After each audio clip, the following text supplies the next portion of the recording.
लाली भाग भाग, जल्दी भाग लाली, लाली भाग। रुको,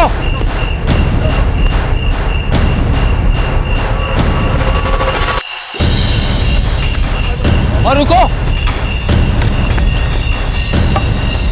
बेटा, भाग, रुको लाली, भाग लाली, अभी बताता हूं, चल।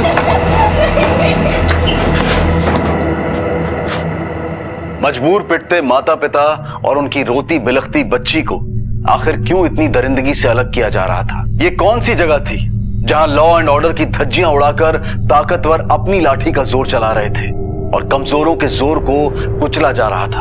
आखिर क्या था ये केस और इस दरिंदगी की वजह क्या थी?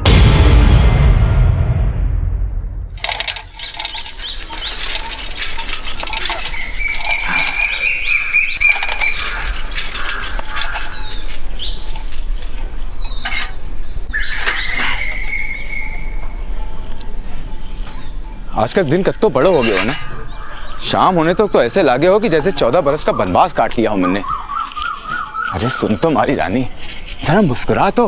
देख देख, मैं थारे लिए केल आया, गजरा। आपने सोनो चांदी अपने पास ही रखो, रसोई में घने काम से मने। अरे सुन तो।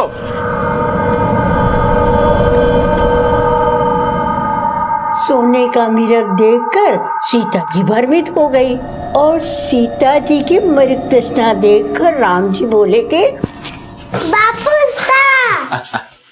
अरे मारो लाडो, कैसा है मेरा बच्चा? बापू से मेरे लिए गजक लाए। हाँ लाए, जा थैले में रखी, अपनी माँ से ले ले जा। ये कदी गजक कदी मालपुआ, रोज रोज ऐसे लाड लड़ाएगा तो आदत बिगड़ जाएगी छोरी की। अरे मासा, महंगाई से तो घर बार में चहक रही हो है, वरना गरीबी तो कब का दम घोट चुकी होती। ऐसा बुझा बुझा क्यों बोले आने? बुझी बुझी तो रमा रहे आजकल। देख बेटा, घर गृहस्थी की झंझट में कदी कदी मन उचाट हो जावे है। थोड़ो बाजार में घुमा फिरा ला बिन्नी को, घूमने फिरने से मन बदल जाएगो।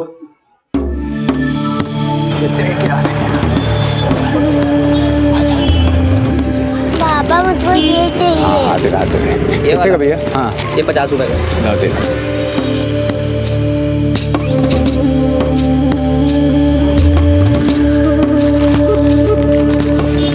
चले भैया 50 रुपए। चल चल चल, यहाँ से चल, चला जा।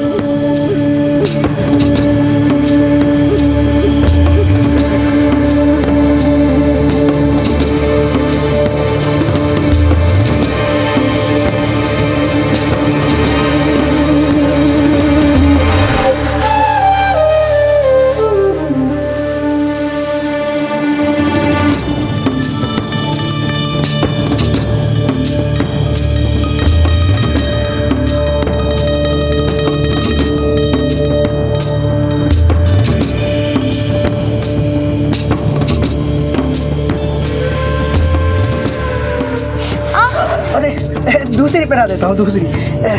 कोई चौकी सी दिखाओ भैया। चौकी सी? हाँ अभी दिखा देता हूँ।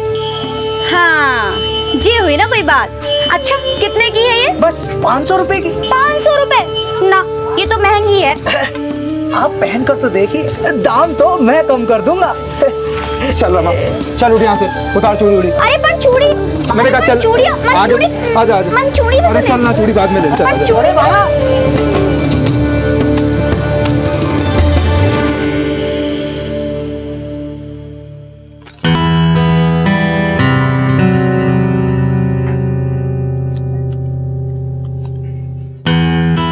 ज्यादा जुगनू ना चमकाओ, थकर चूर हो गई हूँ। जे देख, अरे इकी महक हरी थकान पूरी दूर कर देगी। जे देख तो। माने ना जिलाओ, तकिया लगाओ और सो जाओ, मने भी नींद आ रही है। रमा, तुम्हारे से नाराज है क्या? हैं? तू मन्ने से खुश ना है के? क्यों, तुम्हारा दुख बांटना चाहे हो? मैं जानू कि मैं कोई करोड़पति या लखपति ना हूँ, पर थारो पति तो हूँ। अच्छा, तो अब थे मने ताना दे रहे हो? नहीं रमा, समझने की कोशिश कर। 8 साल हो गए ये घर में मजदूरी करते, लेकिन कदे कदे कोई सुख सुविधा की बात कर लूं तो थाने बुरो लग जावे। अब तो बर्तन माज माज के हाथा में छाले भी पड़ गए हमारे, लेकिन थाने कहीं, थाने तो बीवी ना, नौकरानी चाहिए थी। बीवी नौकरानी नहीं, घर की लक्ष्मी होवे। तो अब आदमी की बदकिस्मती का ठीकरा भी मैं औरता पे फूटेगो। तू हर बात को उल्टी क्यों लेवे है? उल्टा सीधा सब एक बराबर। वैसे भी कौन सी इस बात से हम धन्ना सेठ बन जाने हैं। माथा फट रहा है मेरा, सोने दो।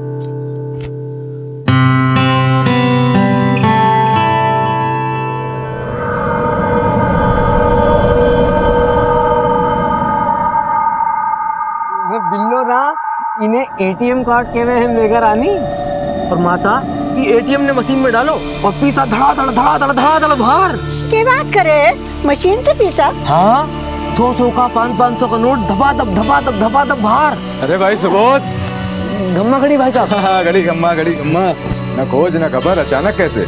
भाई साहब अंग्रेजी में कहवे है ना सरप्राइज, बस वो देने आ गया आपको। छुट्टी मिल गई तने? छुट्टी ना मिली, नौकरी छोड़ दी मैंने। और वैसे भी वो सिक्योरिटी गार्ड की नौकरी में क्या धरियो है? नौकरी छोड़ दी, लेकिन अब करेगा क्या? भाई साहब शहर में एक कहावत है, नौकरी और छोकरी दोनों बदलते रहना चाहिए। ये क्या ऊट-पटांग सीख के आया है तू शहर से? अरे माता तू फिक्र मत कर, सिर्फ कहावत सीखी है, तेरे संस्कार ना भूला मैं। लेकिन अब करेगा क्या? बिजनेस। और माता तेरा सुबोध सिंह बन जावेगो सेठ सुबोध सिंह। फिर देख गाड़ी बंगला नौकर चाकर सबकी लाइन लगा देगा तेरा सुबोध। मार बच्चे।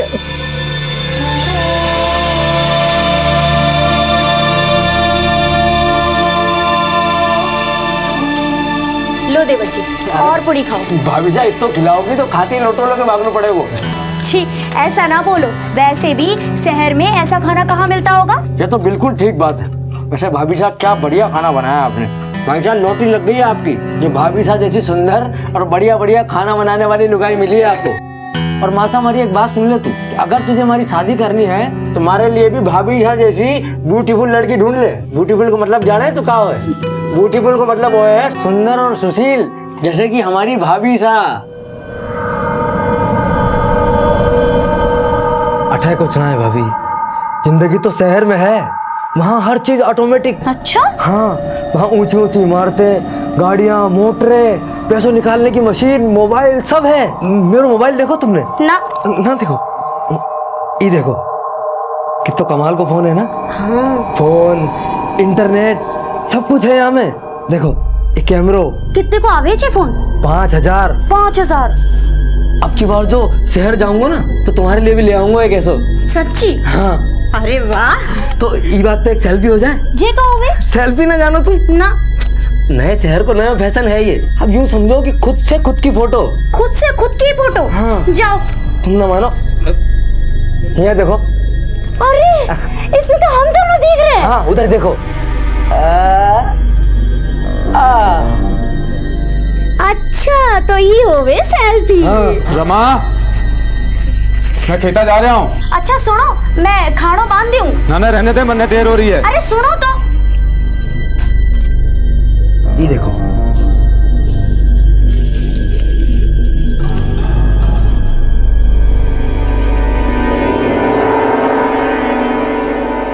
ब्यूटीफुल को मतलब वो है सुंदर और सुशील, जैसे कि हमारी भाभी साहब।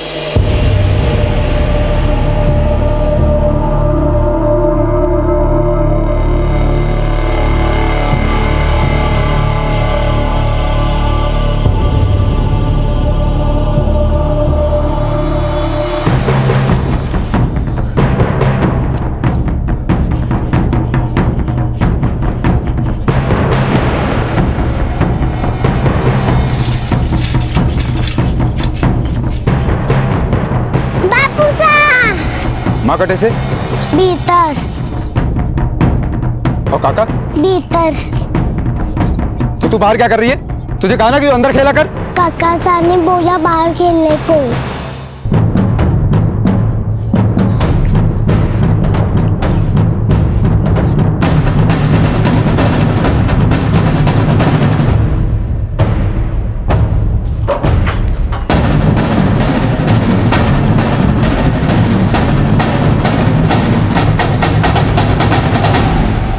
ले अनिल भी आ गए हो। देखो माता, जब तक मैं शहर जाके खुद के लिए घर न बना लेता ना, तब तक हमारे लुगाई लाने की थे सोचो भी ना। पर छोरा, अरे मासा अभी हमारी खेलने कूदने की उम्र है, और तुम जब देखो जब शादी की रट।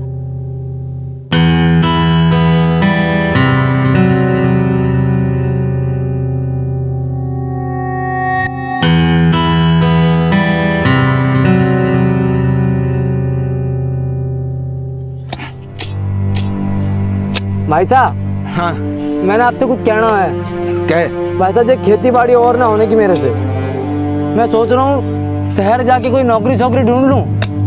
देख सुबोध, दूर के ढोल दूर से ही चौखो लागे हैं, ऐसा बाबू साहब बोलते थे। अरे उनकी मती मारी गई थी, पर मैंने न बनना उनकी तरह किसान, मैंने उनकी तरह मिट्टी खोद खोद के न मरना है। एक बावड़ा मत बन, किसान को बेटा खेती करके ही जिंदा रह सके। अरे क्या खाक जिंदा रह सके है? जिंदगी भर धरती माँ की पूजा कर करके हमारे देश की धरती सोना उगले गा गा के कौन सा किसान कुबेर बन गए आज तक? इधर देखो। और वैसे भी ये जय किसान जय जवान के नारे सुन सुन के आपकी छाती चौड़ी होती होगी, पर मैंने न मरना उनकी तरह मिट्टी खोद खोद की, मैंने बस शहर जाके पैसों कमाना है। सुबोध सही कहता था, पुरखों किसी के काम आई मन ने। आधी जिंदगी बीत गई, न रमा न सुख दे पायो, न बेगा ने अच्छो भविष्य। बस बहुत हुआ वनवास, अब मैं शहर जाऊंगा।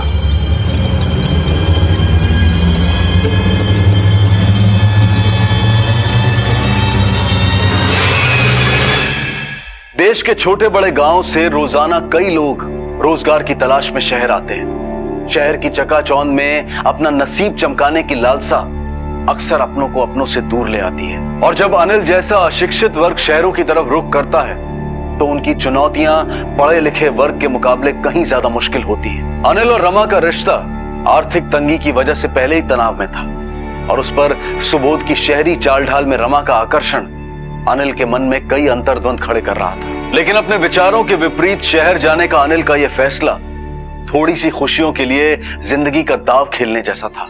अचानक से शहर में नौकरी करने की क्यों सोची तूने? वो मासा, मेघा बड़ी हो रही है, काल को सोचने लगी कि उसका काका तो शहर वाला है और बाबू सा गांव वाला।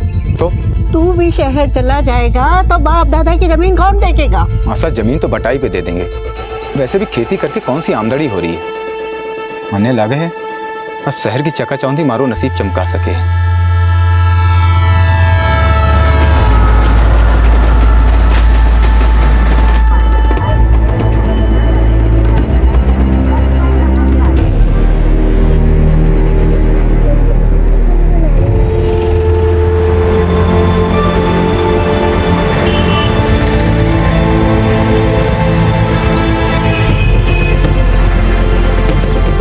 वेटर की नौकरी करेगा? हाँ साहब। तनख्वाह होगी 8,000 रुपए। मंजूर है? मंजूर है साहब। देर से आना, काम चोरी, ये बिल्कुल बर्दाश्त नहीं है मुझे। थारे कोई शिकायत ना होगी साहब। ठीक है, कल से आ जाना। हमारी घरवाली और छोरी ने गांव से लाना चाहता हूँ, अगर आप कल की बजाय 2 दिन बाद शुरू करने को बोलो तो बड़ी मेहरबानी होगी साहब। लेकिन देख, अगर 2 दिन में तू नहीं आया तो किसी और को नौकरी पे रख लूंगा। नहीं नहीं साहब, ऐसा नहीं होगा। चलो साहब, राम राम साहब।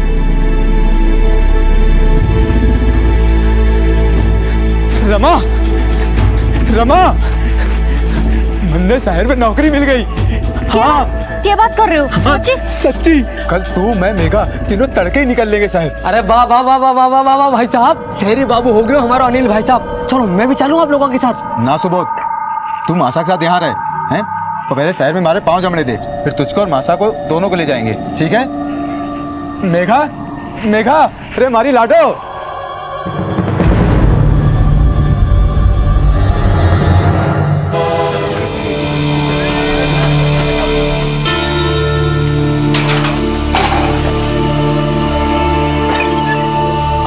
आजा रमा, आजा। ये रहो अपनो जयपुर रो घर। ये सारा सामान मकान मालिक का है, अपने काम आ जाएगा। अब अपनी गरीबी के दिन जाने वाले हैं, अब तो खुश है ना तू?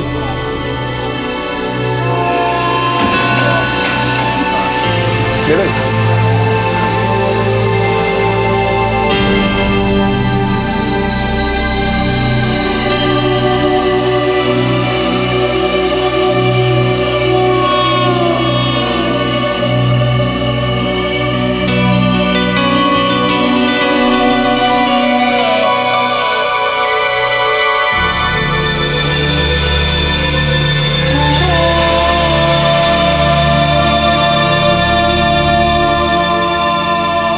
क्या कर रहे हो? क्या सोचने लगी? ये तो सारे दिन काम में चले जावे हो और मैं अठे अकेली बैठी रहूं हूं। अच्छा सुनो, मैंने घूमने जाना है। ठीक है, मैं साहब जी से बात करके 2-4 दिन में छुट्टी लेता हूँ, फिर तने घुमाने ले चलता हूँ, ठीक है? चल अभी तो। अरे अरे क्या कर रहे हो? मैं का जाग जावेगी। अरे नहीं जागेगी। छोड़ो, मैं थक रही हूँ, मैंने सोबा दो। अरे सुन तो मेरी। मैंने नींद आ रही है। अरे रमा सुन तो।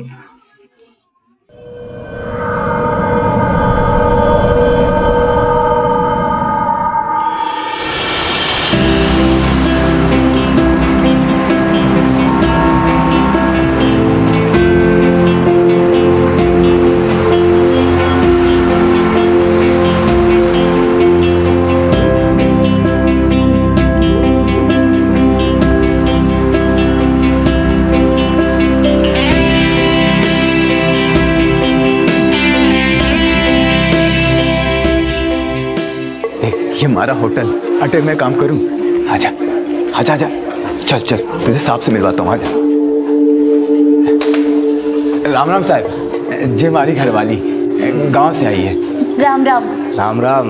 बस थोड़ा शहर घूमना चाहे थी, तो मैंने कहा कि खाना वाना। तेरा ही तो रेस्टोरेंट है, जो जी में आए खाओ। हैं? केवल खा लिए, आराम से बैठ कर खाओ। बता क्या खाएगी? मन्ने ना वो पनीर वाली सब्जी हो गई ना, एक तो वो खानी है, और वो काजू वाला साग एक वो भी, और वो बड़ी बड़ी रोटियां हो गए ना जो जो उछाल उछाल के बनावे। रुक जा, बहुत भारी हो जाएगा। ऐसा करते छोले भटूरे खाते हैं। मन्ने ना खाने छोले भटूरे, और आज शहर लेकर आए हो, आज तो खिलाओ कम से कम। बहुत भारी हो जाएगा, जेब खाली हो जाएगी। कुछ भारी भारी ना होगा, मैंने जो खाना है सो मैं खाऊंगी, ज्यादा बोलो ना ऐसे। अरे जेब खाली हो जाएगी। जो जी में आता है वो खाने के लिए मंगवा, पैसे की चिंता मत कर। नहीं नहीं सेठ जी। अरे तू तो इस रेस्टोरेंट में काम करता है, अपनी लुगाई को भी खिला, अपनी बच्ची को भी खिला, है बेटा? चल खा, जो जी में आए वो खा। अब तो सेठ जी ने भी कह दिया, अब मैं खाऊंगी। आपका सेठ ना घना चोखा आदमी है, देखो कितना महंगा खाना भी मुफ्त में खिला दिया। मैं सोच रही हूँ क्यों ना मैं भी नौकरी कर लूं। तू और नौकरी? क्यों, मारे नौकरी करने में क्या परेशानी है? शहर में तो औरतें भी नौकरी करे। अभी 2 दिन तो हुआ तुझे शहर आए हुए, और फिर तू जानती क्या शहर के बारे में? और फिर तने आता क्या है? खाना बनाना तो आवे है, होटल की रसोई में कोई काम तो कर ही लूंगी। थे बात करो ना सेठ जी से। ना ना, कोई जरूरत ना है। जरूरत कैसे ना है? जरूरत है। देखो हम दोनों मिलकर काम करेंगे तो दिन दुगनी और रात चौगनी तरक्की करेंगे। इच्छाओं का कोई अंत ना होवे, और जितना पैसा मैं कमाता हूँ वो हम सबके लिए काफी है। नौकरी का ख्याल अपने दिमाग से निकाल दे, और यहाँ रानी बन के रहे। अरे देखना, एक दिन तेरा ये राजा ना यहाँ राजमहल खड़ा कर देगा। हाँ, राजमहल जब होगा तब होगा। फिर पहली मने एक फोन लार दियो, बिल्कुल सुबोध जैसा। ठीक है, पहली तनख्वाह मिलते ही तुझे फोन ला के दूंगा। अरे अब तो खुश?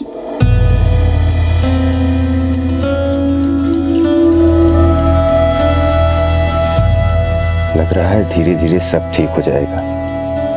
भगवान करे रमा ऐसे ही खुश रहे। अपने परिवार की खुशहाली को ऐसे ही बनाए रखने के लिए खूब मेहनत करूंगा मैं।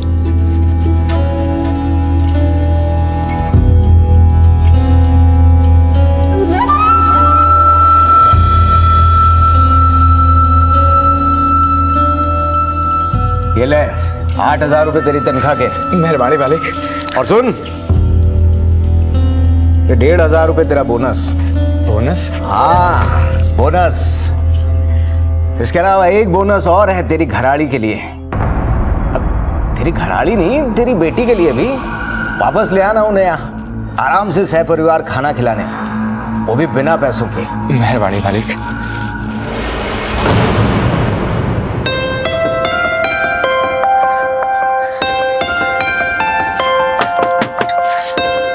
रमा, रमा, रमा।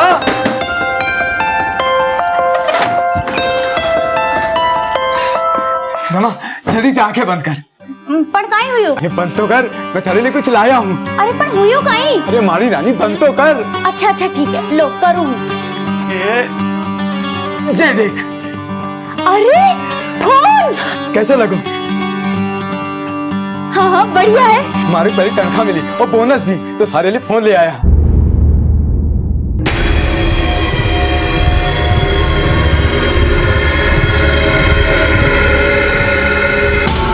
खमा भाई साहब। सुबोध तू हाँ, आज सवेरे ही आयो है। आज को दिन कितना अच्छा है ना। आज सुबोध भी आ गयो और आज आपको तनख्वाह भी मिल गई। आपको नया फोन हाँ। दिखाओ तो। अच्छा वो लेते हैं, वो क्या कहते हैं, खुद से खुद की फोटो सेल्फी। अरे पण भाभी जामे तो सामने वाला कैमरा ही ना है। क्या बात कर रहे हो? हाँ। कैमरा ही ना है? ये देखो ना। मैंने कहाँ से कहा था ना, मैंने सुबोध जैसा फोन ही चाहिए। अरे वो बड़ो महंगो है, थोड़े दिन इससे काम चला ले, बाद में दिलवा दूंगा। मैंने कहा था, मैंने ऐसा फोन ना चाहे। अब इसमें मैं सेल्फी कैसे खींचूंगी? इसमें बहुत सारा खेल है, देख तो। अल्लाह दिखाओ तो। ज्यादा खेल भी ना है, सिर्फ एक दो है, एक यो है और एक यो है बस। मैंने ना चाहे ऐसा फोन, मैंने कहा था, मैंने सुबोध जैसा फोन चाहे। अरे भाभी सुनो तो। देखो भाई साहब, आप अगर पहले ही शहर आ जाता तो आज आपका ठाठी कुछ और होता, पर कोई ना, अब मैं जो आ गया हूँ, पर अपना बिजनेस जमते ही आपको भी अपने साथ मिला लूंगा। मैंने ना अच्छा लगा ये फोन, इसमें तो रेडियो भी ना है। अरे भाभी साहब, हमारा बिजनेस तो जमने दो, हमारे से भी अच्छा फोन दिलाऊंगा आपको। बिजनेस करना कोई जादू मंत्र है कि मंत्र फूके और बन गयो सेठ? अरे भाई साहब, मैं अब तुम्हारी जिंदगी को नक्शो बदल दूंगा। बिजनेस का चक्कर छोड़ और कोई ढंग की नौकरी कर ले। अरे भाई साहब, मैं नौकरी वोकरी करने ना आया। बड़े शहर में बिजनेस करना तो आसान ना है, हैं? कल को पछतावे से अच्छा है कि कोई चोखो निर्णय ले ले। सुन, हमारे होटल में एक वेटर की जगह खाली है, तू कल चल मेरे साथ, साहब से बात करूंगा, दोनों भाई मिलकर काम करेंगे। मैंने ना बनना है वेटर वेटर, अपनी नौकरी अपने पास रखो। अरे देवर जी, कर लो थोड़े दिन नौकरी, 2 पैसे हाथ में आ जावेंगे, और फिर जब पैसे हो जावे खूब सारे तो कर लेना बिजनेस। क्यों? ठीक है, अब आप कह रही हैं तो बन जाएंगे वेटर, और चल लेंगे कल आपके साथ होटल। ठीक है, अब खुश? अच्छा फिर हमारा फोन? अरे हाँ हाँ, वो भी ला देंगे।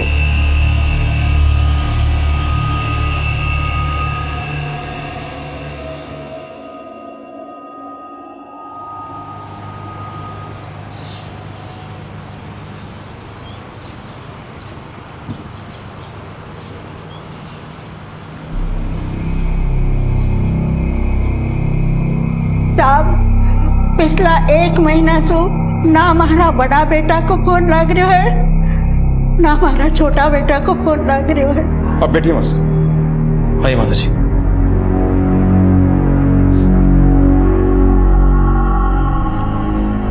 आपके बेटों के नाम क्या हैं? साहब, बड़ा बेटा को नाम अनिल और छोटा को सुबोध है।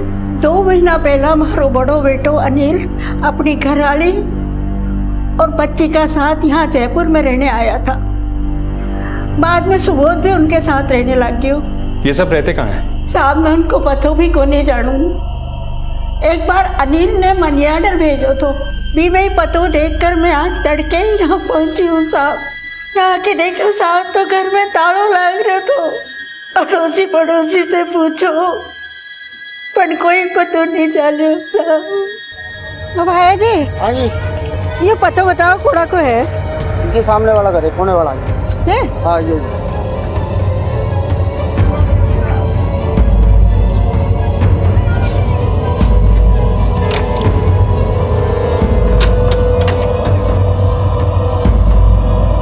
मासा से अनिल और सुबोध दोनों के फोन नंबर लो और पता करो कि इन दोनों के फोन कब बंद हुए। जब बंद हुए तो वो दोनों किस लोकेशन पे थे। सर। आपके बेटों की किसी से कोई दुश्मनी वगैरह थी? साहब, गांव में तो कोई दुश्मनी नहीं थी, शहर की मैं नहीं जानू। अच्छा, वो दोनों काम क्या करते थे? साहब, एक बड़ा होटल में बेरा को काम करते थे। कौन सा होटल? कोई बड़ी होटल है साहब, जयपुर चाय का नाम है।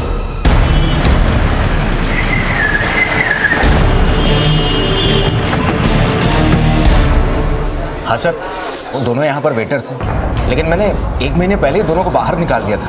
क्यों? उन्होंने मेरे गले से 10,000 रुपए गायब कर दिए थे। तो सेठ, तमीज से बात करो, आपकी भी रेस्पेक्ट है। चोर लग रही हूँ कहीं? वो था जनाब बाजे घना, पक्का पैसे तूने निकाले। देखो सेठ, हमारे पे गलत इल्जाम लगा रही हो। अबे साले, ये सब लोग मेरे पुराने नौकर हैं और तू नया है। चल निकाल पैसे। सुबोध ऐसा नहीं कर सकता साहब। तो फिर तूने निकाले हैं पैसे? तू भी तो नया है। हाँ नाना साहब, आप गलत सोच रहे हो। अब बकवास बंद करो, निकालो दोनों को यहाँ से बाहर। और हाँ, 24 घंटे के अंदर अंदर अगर मुझे मेरे पैसे वापस नहीं मिले तो जेल में डलवा दूंगा। अरे निकालो यहाँ से बाहर। थारे पीछे लौटा देंगे साहब, थारे पीछे लौटा देंगे साहब। तुमने पुलिस कंप्लेंट की? नहीं सर। क्यों नहीं की? दरअसल बड़े भाई पर मुझे दया आ गई, बोला कि वो पैसे वापस लौटा देगा। बड़ा वाला भाई बहुत सीधा था, लेकिन वो छोटा वाला एक नंबर का हरामी था। तो उसने तुम्हारे पैसे लौटाए? नहीं सर, अनिल ने वादा तो किया था, लेकिन फिर वो कभी लौट के ही नहीं आया। साहब उस सुबोध की सजा उस बेचारे अनिल को भुगतनी पड़ी। साहब चोरी अनिल ने ना करी, चोरी सुबोध ने की है साहब। तुमने देखा था सुबोध को चोरी करते हुए? सर देखा तो नहीं, वो शक्ल से बड़ा चालू था साहब।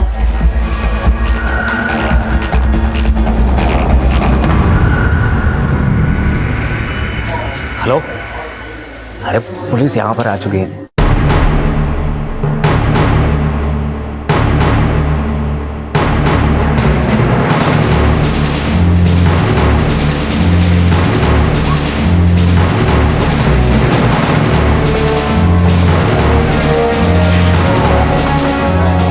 तोड़ दो ताला। सुन, पत्थर ले गया।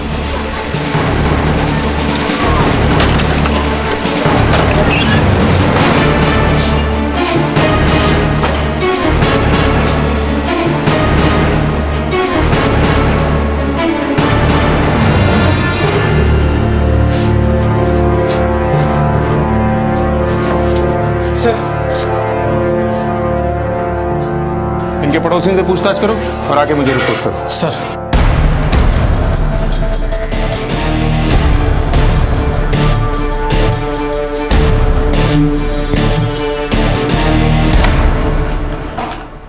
सर, अनिल के पड़ोसियों से पूछताछ करने पर मालूम चला है कि 20 दिन पहले तक अनिल अपनी घरवाली और बेटी के साथ में वहां रह रहा था। सुबोध भी 1 महीने पहले तक उनके साथ में था, लेकिन आखिरी दिनों में दिखाई नहीं दिया। और सर, एक पड़ोसी ने यह भी बताया है कि उन आखिरी दिनों में सुबोध एक दिन घर पे आया था जब अनिल घर पे नहीं था।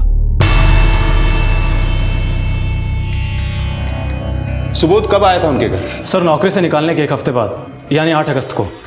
बड़े भाई की गैर मौजूदगी में ही सुबोध उनके घर क्यों आया? सर, सुबोध ने जयपुर जाकर रेस्टोरेंट से 10,000 रुपये चुराए थे। शायद इस वजह से अनिल ने उसे घर से बाहर निकाल दिया।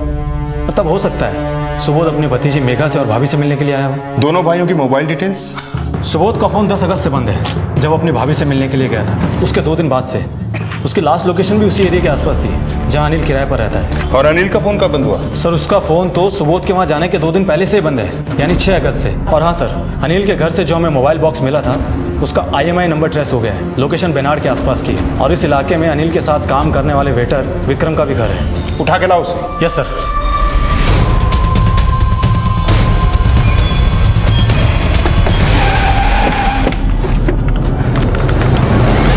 क्या हुआ साहब? सर्च करो अंदर। सर।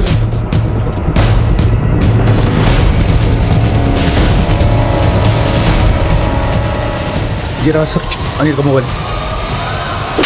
साहब मैंने कुछ नहीं किया साहब। बता ये अनिल का फोन तेरे पास क्या कर रहा है? कहाँ है अनिल? साहब मैंने ना पता साहब अनिल का है। साहब मैं सच बोल रहा हूँ, अनिल ने खुद ये मोबाइल मुझे बेचा था। नौकरी से निकाले जाने के बाद उसे कुछ पैसों की जरूरत थी साहब। नौकरी से निकाले जाने के कितने दिन बाद बेचा था ये मोबाइल? ये कोई 8 या 10 दिन बाद साहब। 8 या 10 ठीक याद नहीं है, लेकिन जब अनिल की बीवी हमारे सेठ से मिली थी उससे ठीक 2 दिन पहले साहब। क्या अनिल की बीवी तेरे सेठ से मिलने आई थी? हाँ साहब। तो क्या सेवा की जाए आपकी? सेठ जी, आप अनिल को दोबारा से नौकरी पर रख लीजिए। चोरी सुबोध ने की होगी, ये ऐसा काम ना कर सके हैं। बड़ा विश्वास है अपने आदमी पे। सेठ जी, ये तो बहुत भोले हैं। इन्होंने तो सुबोध से अपना रिश्ता भी खत्म कर लिया। ये तो खुद सुबोध को दोषी माने हैं। अब आप ही बताइए, अगर ये झूठे होते तो ऐसा काम करते? हमारा सेठ अनिल की बीवी पर बहुत मेहरबान था, लेकिन साहब उस दिन उसने उससे ना तो हाँ कहा ना ही ना कहा, बोला सोच के बताऊंगा। किस बात को लेकर मेहरबान था वो अनिल की घरवाली पे? साहब अनिल 2-3 बार उसकी घरवाली और छोरी को लेकर हमारे रेस्टोरेंट आया था, तब हमारे सेठ ने महंगे से महंगा खाना उसे मुफ्त में खिलाया था। और साहब अगर हम अपने किसी घरवाले को चाय भी पिला देना तो हमारी तनख्वाह में से पैसे काट लेता था साहब। ये जयपुर जायका रेस्टोरेंट का सेठ मुझे पहले से ही गड़बड़ लग रहा था। जरूर इसकी बुरी नजर अनिल की बीवी पे होगी, इसीलिए चोरी की शिकायत करे बिना उसने अनिल को नौकरी से निकाल दिया ताकि उसकी बीवी से फायदा उठा सके। पकड़ के लाओ उसे, उसका जायका हम बिगाड़ते हैं। Sir.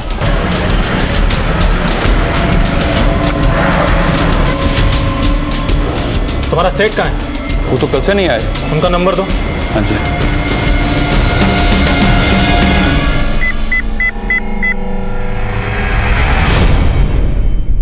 The number you're trying to reach is switched off. ये तुम्हारा सेठ रहता कहाँ है?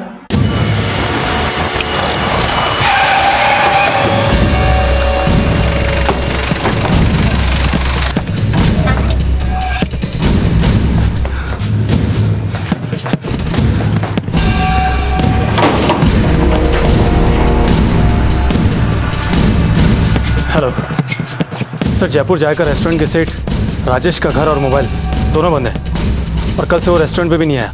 उसका फोटो हर जगह सर्कुलेट करो, पता करो कि भागकर गया कहाँ है। Okay sir.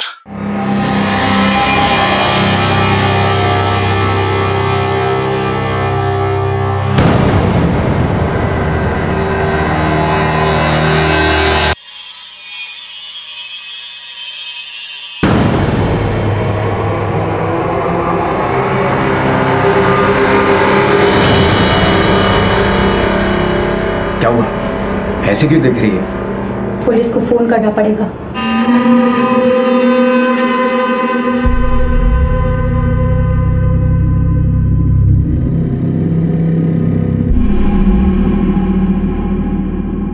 बापू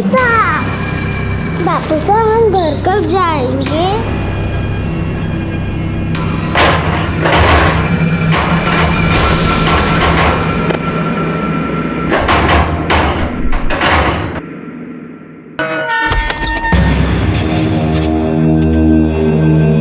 हाँ क्या? ओके।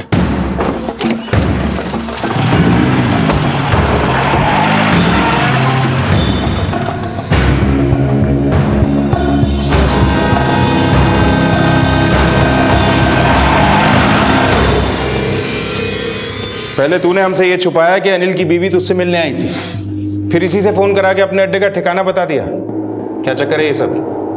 सर मैं डर गया था कि कहीं अनिल मुझे जान से ना मार दे। वो बावली बुद्धि कभी कभी बहुत ही खूंखार हो जाता था। वो बावला है या तू हमें बावली बूझ समझ रहा है?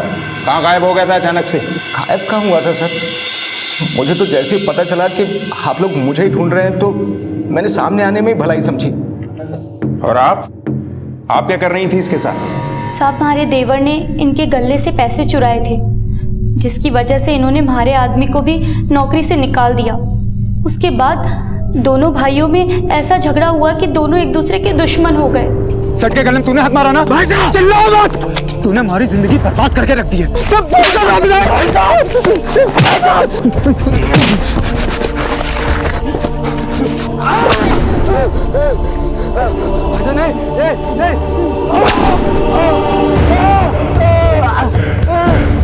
और झगड़े के बाद जब ये घर आए तो मन ने भी उल्टा सीधा सुनाने लगे। यूं कहीं हो गया? खून कहीं बह रहे हो? कहीं हुई बताओ ना। और सबूत कटे है। खबरदार, जो थारी जबान पे उस कमीने का नाम भी आयो। यहाँ कहीं लेबा कह रहे हो? ताको भाई लागे वो। और मैं थारो खसम प्यारो है कि वो यूं कहीं नाम शनाम पकड़े होते। पता ना सबूत के साथ उनकी के कहा सुनी हुई, जिसके बाद वो हमारे पे गंदा गंदा लांछन लगाने लगे। मारे से ना रहा गया साहब। छोड़ो मने, देवर ला गया वो मारा, और देवर भाई के समान हो गए। समझा कुछ? 8 साल हो गए हमारा ब्याह को, और अगर मैं इतनी बुरी लागू तो जान से मार दो मने, लेकिन ऐसा लांछन ना लगाओ। उसके बाद पता ना उसके जमीर ने उससे के कहा कि वो हमारे से आके माफी मांगने लगा।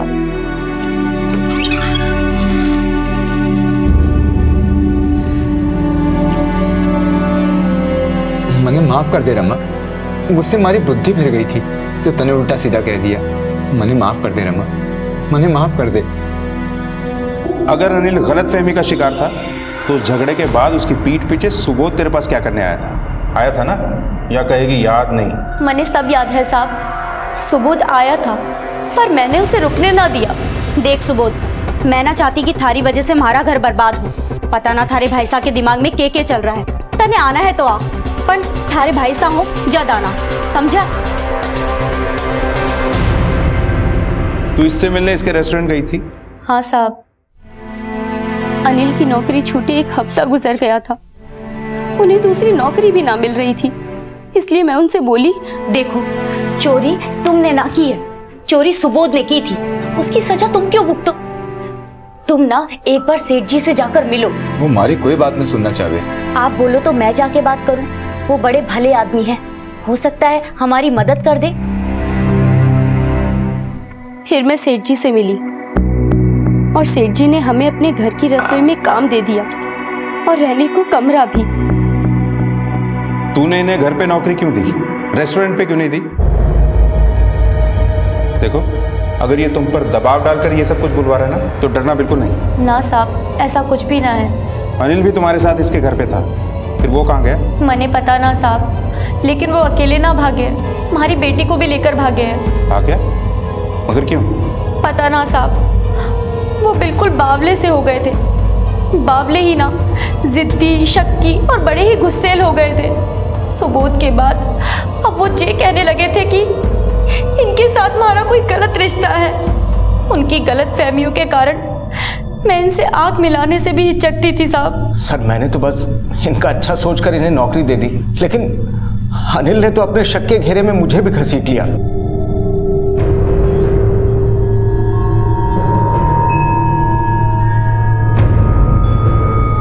मैं उन्हें समझाने की कोशिश करती तो वो हमारे पे ही बिगड़ते। वो कई बार अपनी गलतियों की माफी भी मांग लेते, लेकिन फिर वापस वैसे के वैसे ही। एक दिन मैंने बोल दिया साहब, अगर ऐसा ही रवैया रहा तो मैं मेघा को लेकर गांव चली जाऊंगी। मुझे सुनकर ऐसा बिगड़े कि जान लेने पर उतारू हो गए। देख अनिल, पागल मत बन। अरे अपनी बीवी को कोई ऐसे मारता है? ये हमारी बीवी है, मारू या पिटू कुछ करूं, आप कौन है बोलने वाले? अरे तो बीवी है तो क्या जानवरों की तरीके से मारेगा? मारूंगा। मेघा, इधर ये मारी छोड़ है। इधर तू जैसी त्रिया चरित की ना, समझी? चल चल बेटा इधर। हमारी फूल सी बच्ची ना जाने क्या हाल में होगी। तो उस वक्त तू हमारे पास क्यों नहीं आई? मैंने लगा साहब कि वो वापस आ जाएंगे, लेकिन ना। हाँ, उसके बाद मैंने सुबोध का फोन आया। कहाँ? सेठ जी के फोन पे, और वो मुझसे बोला, भाभी साहब मैंने ढूंढ लिया थारे पति को। अच्छा, कटे है वो? और मेघा कहाँ है? अरे बता दूंगा, इतनी जल्दबाजी भी क्या है। पहले हमारी बेइज्जती को हिसाब किताब तो चुप तो कर लूं भाई साहब से। अनिल के साथ हमारी छोरी है साहब। अगर दोनों भाइयों की दुश्मनी की सजा हमारी छोरी को मिली तो मैं कभी खुद को माफ ना कर पाऊंगी साहब, कभी माफ ना कर पाऊंगी। किस नंबर से कॉल किया था सुबोध ने? सर ये इस नंबर से। मासा, मासा, मासा, क्या हो गया मासा? मैंने तो कटे चली गई थी। मैंने तो कटे चली गई थी। मारो अनिल और सुबोध कटे बेटा, मारो अनिल और सुबोध कटे। मासा,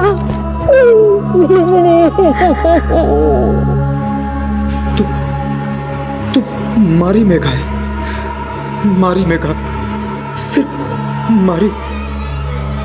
मुझ बंदर को तेरा ही सहारा है।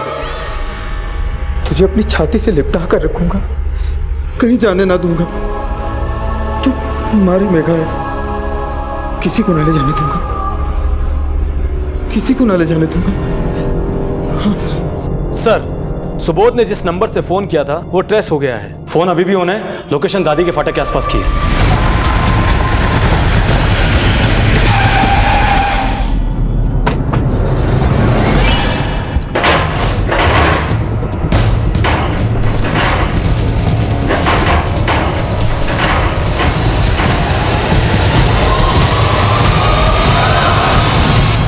छोड़ दो।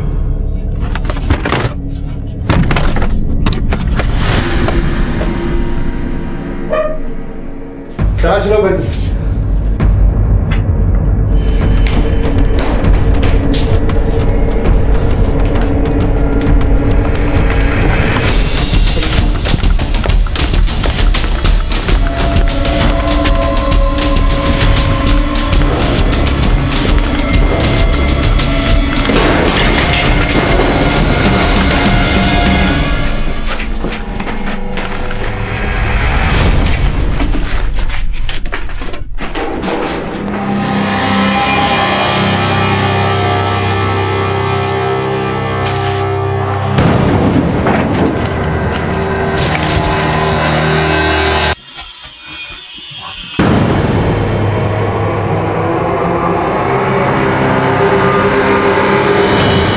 गांव से शहर आए दो भाइयों की गुमशुदगी की रिपोर्ट से शुरू हुआ यह केस अब एक भाई की हत्या का केस बन चुका था। लेकिन क्या अनिल वाकई में अपना दिमागी संतुलन खो बैठा था? यह तो साफ था कि रमा को लेकर अनिल बहुत ही पॉजिटिव था। पराये मर्दों का रमा को देखना तक भी अनिल को बर्दाश्त नहीं था, और रमा ने भी कहा था कि अनिल की इसी आदत ने उसे शक्की बना दिया था। पहले तो उसने अपनी बीवी और अपने छोटे भाई के रिश्ते को इस शक की भेंट चढ़ाया, और फिर रमा पर अपने मालिक राजेश के साथ रिश्ता रखने का लांछन लगाकर न सिर्फ उसे जलील किया बल्कि उसके साथ मारपीट भी की। लेकिन अपनी बेटी मेघा के साथ रमा की जिंदगी से चले जाने के पीछे उसका मकसद क्या था? सर, सुबोध की पोस्टमार्टम रिपोर्ट। कल बॉडी मिलने के 24 घंटे पहले ही सुबोध की गला घोंट कर हत्या कर दी गई थी।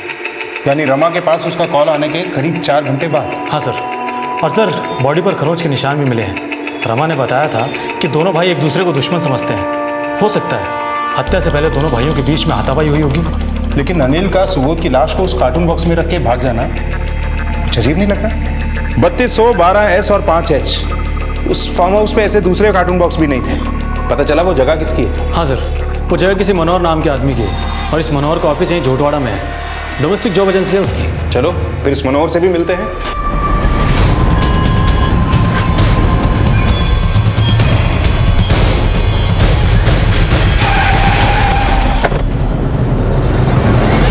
हाँ, अनिल को मैंने अपने फार्म हाउस पे रहने की इजाजत दी थी। वहाँ जब डेड बॉडी मिलने की खबर मिली उस समय मैं झालावाड़ में था। आप अनिल को कैसे जानते हैं? अनिल जिस रेस्टोरेंट में वेटर था वहाँ मैं अक्सर डिनर के लिए जाया करता था। अभी कुछ दिनों पहले वो मेरे पास आया था, कह रहा था कि उसे नौकरी की सख्त जरूरत है। साहब, ये एहसान कर दे तो बड़ी मेहरबानी होगी। ठीक है, मैं तुझे थोड़े दिनों में बताता हूँ। आपके फार्म हाउस पे क्या नौकरी करता था वो वहाँ नौकरी नहीं कर रहा था, सिर्फ ठहरा हुआ था। वो अपनी बेटी के साथ आया था, कह रहा था कि उसके पास रहने का कोई ठिकाना नहीं है। तो मुझे इस पर दया आ गई। जब तक तेरी नौकरी का इंतजाम नहीं हो जाता ना, तू जाकर मेरे फार्म हाउस पे रह ले। बड़ी मेहरबानी साहब, बड़ी मेहरबानी। हाँ ठीक है ठीक है। और जब तक मैं उसके लिए नौकरी ढूंढता मुझे उसके कांड के बारे में पता चला। फिर तो आप सुबोध को भी जानते होंगे? सुबोध? हाँ, अनिल का भाई। वो भी तो जयपुर जाकर रेस्टोरेंट में वेटर था अनिल के साथ। उससे भी मैं वहीं मिला था। कुछ दिनों पहले उसका भी फोन आया था नौकरी मांगने के लिए। फिर आपने क्या कहा? मैंने उसे भाव ही नहीं दिया। ये अनिल जितना सीधा लगता था ये सुबोध उतना ही चालाक था, इसलिए मैंने उसे टाल दिया। लेकिन मैं तो खुद हैरान हूँ ये सोचकर कि अनिल ने सुबोध का मर्डर कर दिया। आपने सुबोध को बताया था कि अनिल आपके फार्म हाउस पे रुका हुआ है? हाँ, उसने बातों बातों में मुझसे पूछा था अनिल के बारे में, तो मैंने बता दिया। कब फोन आया था उसका? 4 दिन पहले, बुधवार को। सुबोध की लाश हमें इस कार्टून बॉक्स में मिली। आप बता सकते हैं ये कार्टून बॉक्स किस चीज़ का है और इस पे जो लिखा है उसका क्या मतलब? मुझे नहीं पता साहब। मुझे नहीं लगता कि ऐसा कोई कार्टून बॉक्स फार्म हाउस पर पहले से था। अनिल ही लाया होगा सर इसे। सर, सुबोध ने 4 दिन पहले यानी बुधवार के दिन ही रमा को फ़ोन किया था, जिसके बाद रमा हमसे मिली थी। रमा का कहना था कि पिछले कुछ दिनों से अनिल काफी हिंसक हो गया था, एकदम साइको की तरह बर्ताव कर रहा था। अनिल के साथ उसकी बेटी भी है। इससे पहले कि उसके पागलपन का शिकार उसकी बेटी या कोई और बने, हमें अनिल को पकड़ना होगा। उसे ढूंढने का काम तेज कर दो। Okay sir. और उस कार्टून बॉक्स के बारे में भी पता लगाओ। मुझे लगता है कि सुबोध के मर्डर में इस बॉक्स का कोई ना कोई लिंक जरूर है। पता करो कि 3212S और 5H ये कोई कोड वर्ड है या कोई और रहस्य। सर। और इस मनोहर के बारे में भी छानबीन करो, कहीं जॉब एजेंसी की आड़ में कोई इलीगल धंधा तो नहीं करता है? जी सर।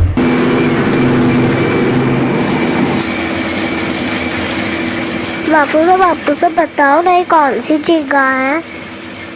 बोलो ना, हम आपके पास कब जाएंगे? ये के लीला रची राम जी, मारी लाडो ने के जवाब दूं? राम जी की लीला? बापू साहब राम लीला देखने जा रहे हैं? हाँ मारी लाडो, जे जिंदगी राम जी की लीला ही समझ। मैं भी बजरंग बली बन के निकला हूँ संजीवनी बूटी तलाशने। बापू साहब मुझे बजरंग बली बहुत अच्छे लगते हैं। यही सोच ले बेटा, ये धरती रामलीला का मंच है और तेरा बाप बजरंग बली बन के संजीवनी बूटी तलाशने निकला है, लेकिन ढो रहा है पत्थर। बापू साहब हम लोग यहाँ पर रामलीला खेलेंगे, बड़ा मजा आएगा। जय बजरंग बली। ये लंका है लंका, यहाँ रावण सेना के लोग घूम रहे हैं। अगर इस तरह से बोलेगी तो बंदी बना लेंगे। हाँ बापू साहब। गांव से शहर का रुख करने वाला एक किसान आज एक खाना बदोश की तरह भटक रहा था, और उसके साथ उसकी बेटी भी, जो कभी गांव से नौकरी की तलाश में निकला था। आज पुलिस उसे हत्यारा मानकर तलाश रही थी। अपने हालात को कोसता हुआ अनिल अब कहां आ पहुंचा था। क्या वो वाकई पुलिस से भाग रहा था या वो खुद किसी की कैद में था? ऐसी कौन सी जगह मौजूद था वो जिसे वो लंका की संज्ञा दे रहा था?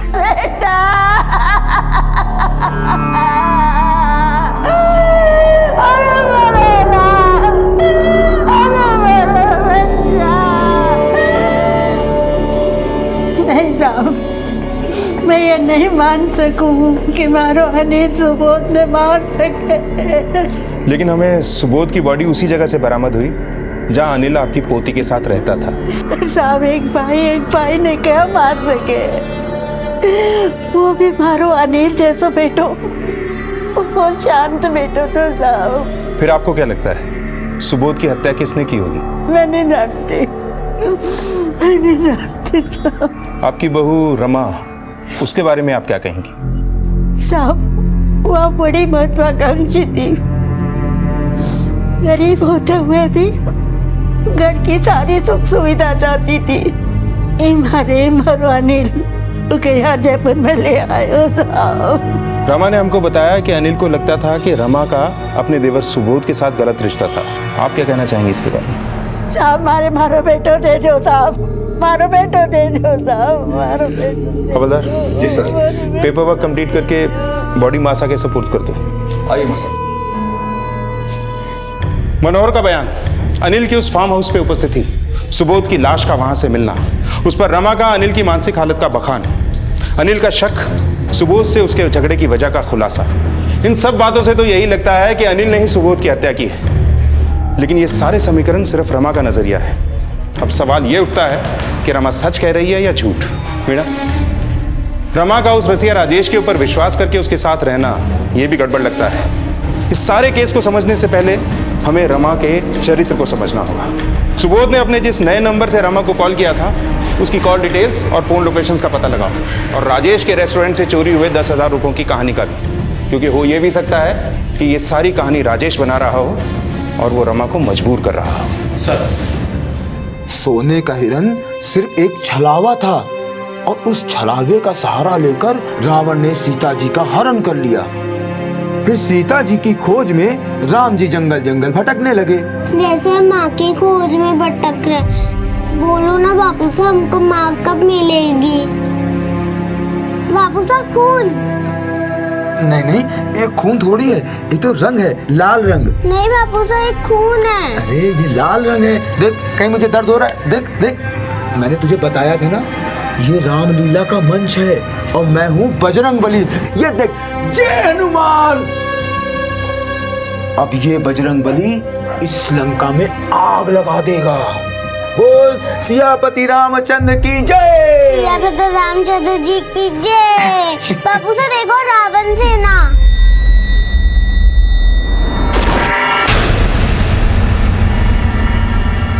सर, सुबोध और अनिल को नौकरी से निकालने के बाद सुबोध का नया नंबर और राजेश के फोन की लोकेशन कई दफा साथ साथ अलग अलग जगहों में पाई गई थी। इन लोकेशंस में राजेश के रेस्टोरेंट की लोकेशन भी है? नहीं सर, राजेश के रेस्टोरेंट की लोकेशन नहीं है। ये लोकेशंस है मानसरोवर, सोडाला और चांदपुर, जबकि राजेश का रेस्टोरेंट तो शामनगर में है। इसका मतलब राजेश अपने रेस्टोरेंट में काम करने वाले एक मामूली से वेटर से रेस्टोरेंट के बाहर इन लोकेशंस में मिल रहा था, जिसे उसने चोरी के इल्जाम में नौकरी से निकाल दिया था। सर, ऐसा भी हो सकता है कि राजेश ने अनिल के खिलाफ कुछ षड्यंत्र रचा हो। इन लोकेशंस पे सर्च करो और जानने की कोशिश करो कि इन दोनों के बीच में क्या खिचड़ी पक रही है। Okay sir.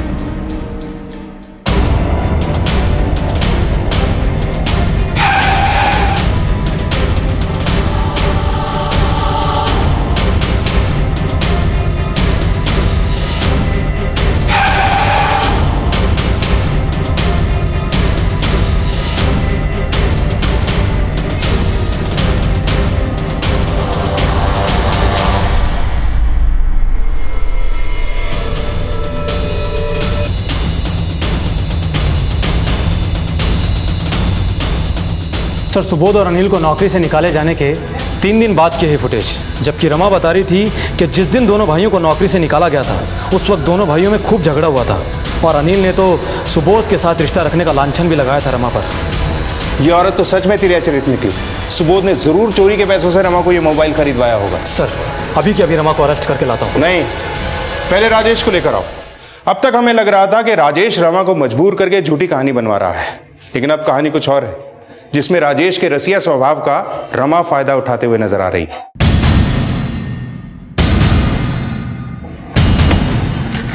अरे सर, सर मेरी डायरी। अरे डायरी ना, तुझे भी लेके जाएंगे, चल।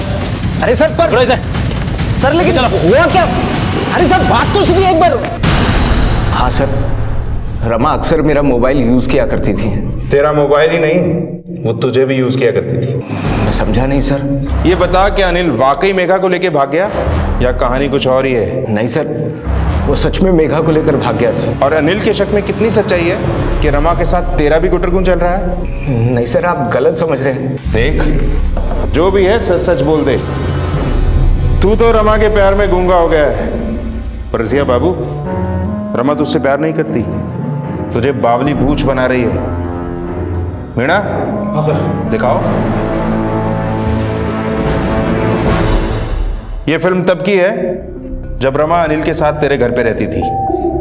क्या तेरे सामने भी सुबोध से ऐसे ही मिला करती थी? क्या सुबोध तेरे घर भी आया करता था? नहीं सर, वो कमीना कभी मेरे घर नहीं आया। इतना गुस्सा सुबोध के लिए? कहीं तैने ही तो नहीं मार डाला उसे? नहीं सर, मैंने उसे नहीं मारा।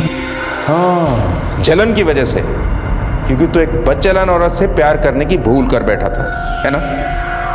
देख, सीधे सीधे बता दे कि रमा के साथ मिलकर क्या माया जाल रचाया तूने। सर ये सारा माया जाल रमा का रचाया है। मैं इस बारे में कुछ नहीं जानता। मैंने उस बदचलन औरत से प्यार किया और वो सुबोध के साथ। अनिल और सुबोध को नौकरी से निकालने के बाद रमा मेरे पास आई। उसने तब सिर्फ अनिल को नौकरी वापस देने की बात नहीं की, बल्कि वो खुद भी नौकरी करना चाहती थी। इसलिए मैंने उन दोनों को अपने घर पर नौकरी दे दी और रहने की जगह भी। इसीलिए ही ना कि तू रमा के साथ। सर तब तो ये ख्याल मेरे दिमाग के अंदर ही थे, लेकिन इन ख्यालों को हवा रमा ने खुद दी। अनिल नहीं चाहता था कि मैं रमा से बातचीत करूं, लेकिन वो मुझे कुछ नहीं कह पाता था।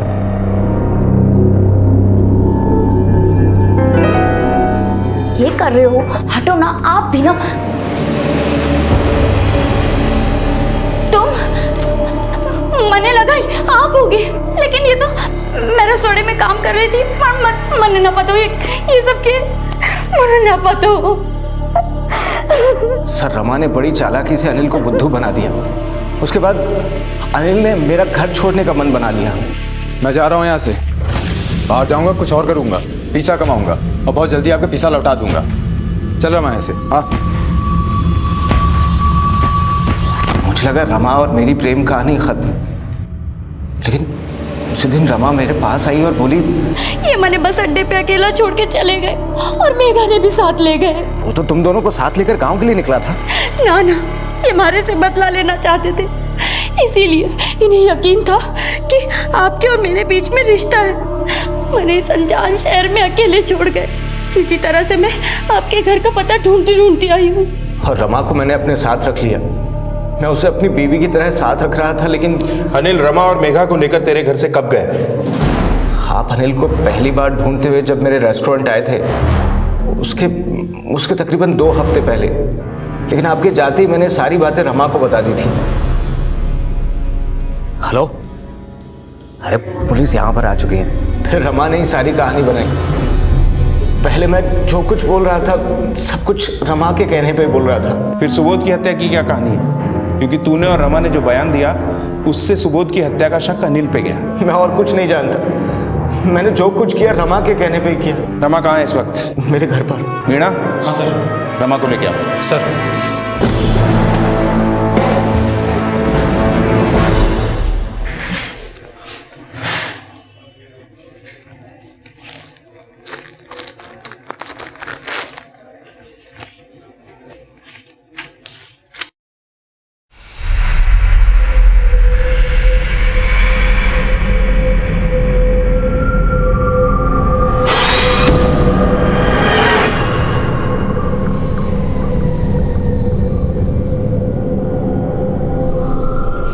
हाँ भाई, ये डायरी तेरी है? हाँ सर। इसमें ये कोड वर्ड में क्या लिखा है? ये सर, ये तो रेस्टोरेंट में जो सामान आता है उसका हिसाब है। तेरा हमें भी तो समझा, ये क्या हिसाब है? सर ये S12 यानी शुगर 12 किलो, O 32 यानी ऑयल 32 लीटर, ये होलसेलर की लिखावट है जिसके यहाँ से हमारे यहाँ सामान आता है। तो इस कार्टून बॉक्स में तेरे होलसेलर ने तुझे सामान भेजा था? Yes sir. तू बता सकता है ये 32 लीटर ऑयल, 12 किलो शुगर और 5 किलो हल्दी उसने कब तुझे बेचा था? हाँ सर, वो डायरी। यस सर, 18 सितंबर को। 18 सितंबर। 20 सितंबर को सुबोध की लाश इस कार्टून बॉक्स में मिली। पोस्टमार्टम की रिपोर्ट के हिसाब से 24 घंटे पहले उसकी मौत हुई थी, यानी 19 सितंबर। 18 सितंबर को ये कार्टून बॉक्स तेरे रेस्टोरेंट में आया, तो 19 सितंबर को मनोहर के फार्म हाउस पे कैसे पहुंच गया? मैं नहीं जानता सर, एक बार सामान आता है फिर कार्टन बॉक्स खाली हो जाता है। खाली बॉक्स कहाँ रखते थे? घर के स्टोर रूम में। अच्छा, अनिल जब तेरे घर से गया था तो क्या ऐसे ही किसी कार्टून बॉक्स में अपना सामान रख के ले गया था? नहीं सर। मनोहर के बयान के मुताबिक अनिल 9 सितंबर से उसके फार्म हाउस पे रह रहा था, फिर 19 सितंबर को सुबोध की हत्या करके कार्टून बॉक्स लेने तो राजेश के घर गया नहीं होगा। इसका मतलब सुबोध की हत्या फार्म हाउस पे नहीं की गई, बल्कि बाहर कहीं उसे मारकर उसकी बॉडी को कार्टून बॉक्स में रखकर फार्म हाउस पे लाया गया। फिर राजेश के घर से कार्टून बॉक्स रमा ने निकाला, या राजेश अभी भी हमसे झूठ बोल रहा है? हो भी सकता है, लेकिन ये बात तब तक प्रूव नहीं हो सकती जब तक रमा हमारे हाथ न लग जाए। फिलहाल तुम ऐसा करो कि 9 से 19 सितंबर तक रमा और सुबोध कहाँ थे ये पता लगाओ। सर।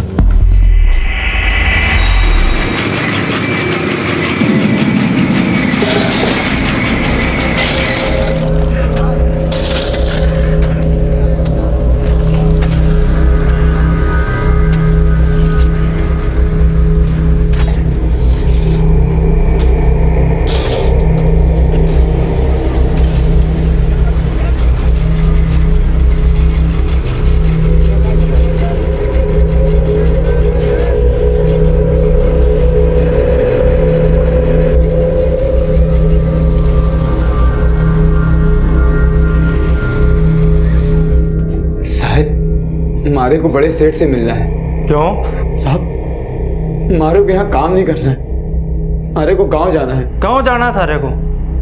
वो कबार बताऊं?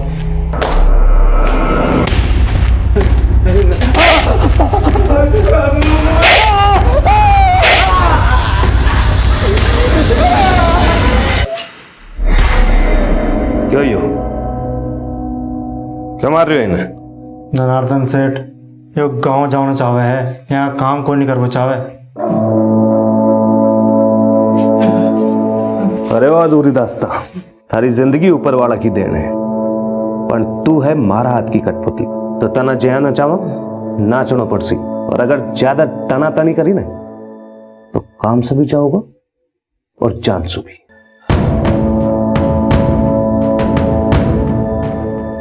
और अगर तना थारी छोरी ज्यादा प्यारी है तो चुपचाप काम करते रहे, समझो?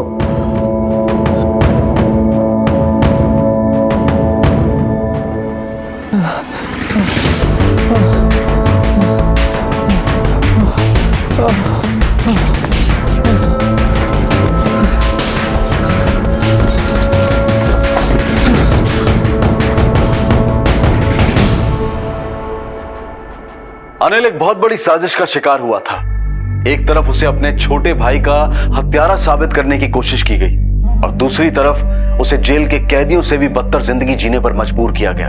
अनिल और मेघा एक ऐसे दलदल में फंस गए थे जहां से निकल पाना उनके बस में नहीं था। अनिल की तरह यहां सैकड़ों आदमी, औरतें और बच्चे बंधुआ मजदूरी की बेड़ियों में बंधे थे। पुलिस की छानबीन में यह तो साफ हो गया था कि सुबोध की हत्या में अनिल का नहीं बल्कि इसमें रमा का हाथ था। लेकिन रमा को गिरफ्तार करने से पहले पुलिस वो रास्ते तलाशने में जुटी थी जहां से यह पता चल सके कि सुबोध की हत्या के बाद अनिल और उसकी बेटी मेघा का क्या हुआ। सर, 18 सितंबर को रमा और सुबोध की फोन की लोकेशन एक ही थी, और हैरानी की बात तो यह है कि तब सुबोध के फोन से मनोहर को कॉल हुआ था।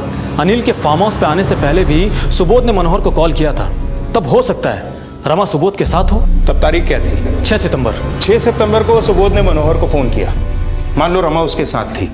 फिर 9 सितंबर को अनिल मेघा और रमा के साथ राजेश के घर से चला गया। फिर उसी दिन रमा राजेश के घर वापस आई, और उसी दिन मनोहर ने अनिल और मेघा को अपने फार्म हाउस पे ठहराया। कहीं ऐसा तो नहीं सुबोध ने मनोहर को यह कॉल अपनी नौकरी के लिए नहीं बल्कि अनिल की नौकरी के लिए किया था? सर, मुझे भी ऐसा ही लग रहा है, क्योंकि 18 सितंबर को रमा मनोहर के टच में भी थी और सुबोध की भी। और 19 सितंबर को उसने हमारे पास आकर झूठा बयान दिया कि सुबोध जानता है कि अनिल कहाँ है, और वो गुस्से में उसको मार भी सकता है। और फिर 20 सितंबर को हमें फार्म हाउस पे लाश मिलती है सुबोध की। अनिल और मेघा फरार। अनिल और मेघा के गायब होने में और सुबोध की हत्या में रमा के साथ साथ इस मनोहर का भी कुछ ना कुछ लेना देना जरूर है। मुझे इस मनोहर के डोमेस्टिक एजेंसी बिजनेस की सारी डिटेल्स चाहिए। सर,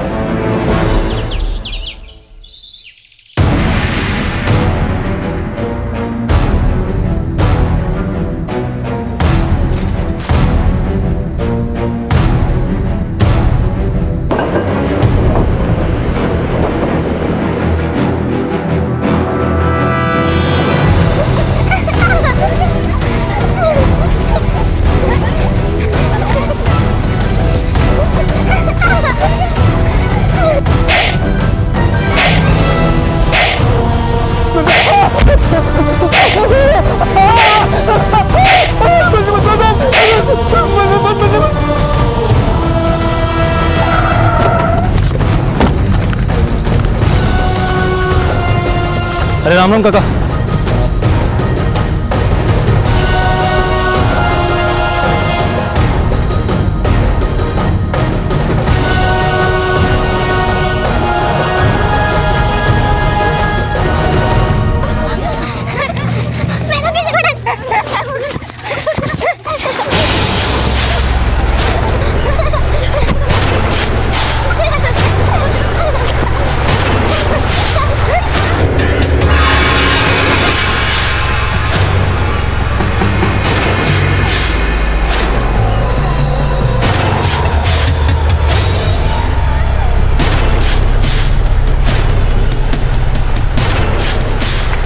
देखिए कैसी है?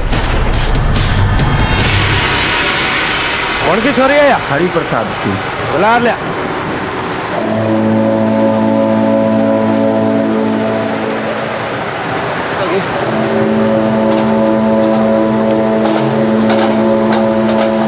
पाए लागू सेठ, पाए लागू। आज रात में थारी छोरी ने ले जा। ऐसा मत कर सेठ, ऐसा मत कर सेठ। अरे रोवा क्यों है? एक रात है थारे करने जत्तो लाड़ा अपनी छोरी से लड़ा सके है, लड़ा ले। रेम कर इस बात पर सेठ। हटा रही तो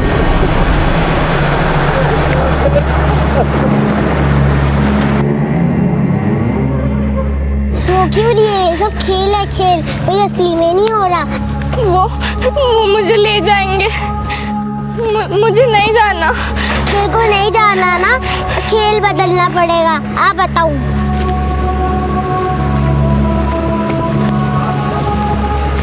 खड़ी हो गई।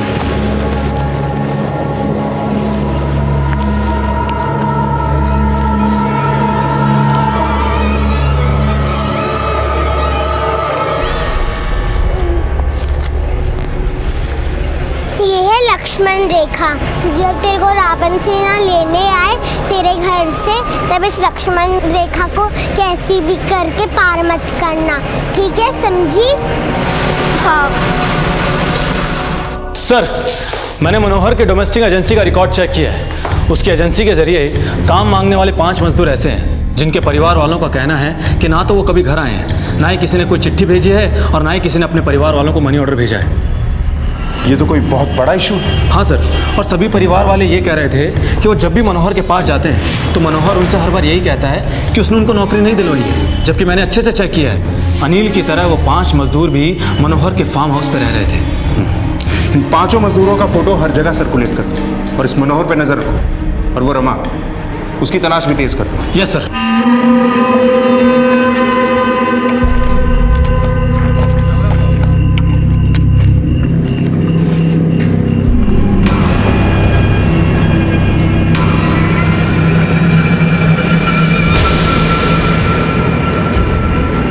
लाली भाग, भाग जल्दी भाग लाली, लाली भाग।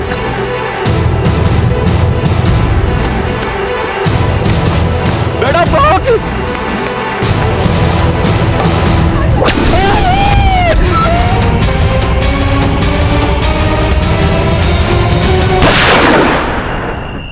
बापू साहब, कहीं उन लोगों ने मेरी दोस्त को मार तो नहीं दिया? सर, उन 5 मजदूरों में से एक मजदूर की लाश अलवर में मिली है, जिसका नाम साईं प्रसाद है।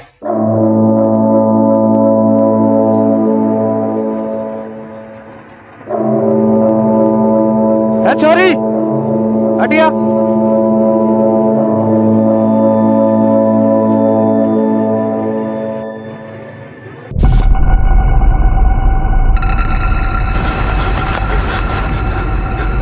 क्या हुआ सेठ? हमारी बेटी है। तू अटक क्या कर रहे हो? जा अपना काम कर। क्या हुआ सेठ? कोई गलती हो गई क्या? अरे जा भाग हटाऊ सेठ। कशी लागी सेठ?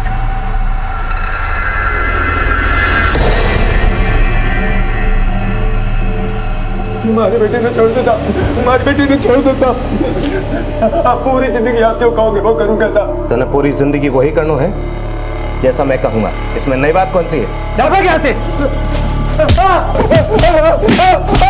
और सुन, तुझे और तेरी बेटी को खरीदा है मैंने, तुझे यहाँ पर मजदूरी कराने के लिए, तेरी बेटी को बेचकर मुनाफा कमाने के लिए। हमारी बेटी पे रहम करो साहब, मैं हाथ जोड़ता हूँ, हमारी बेटी पे रहम करो साहब। अरे कुछ ना होगा तेरे गिड़गिड़ाने से।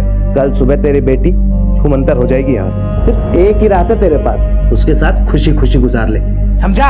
चल। हमारी बेटी को छोड़ दो साहब, मैं अपनी बेटी को डालना चाहूँगा साहब, हमारी बेटी को छोड़ दो साहब, हमारी बेटी को छोड़ दो।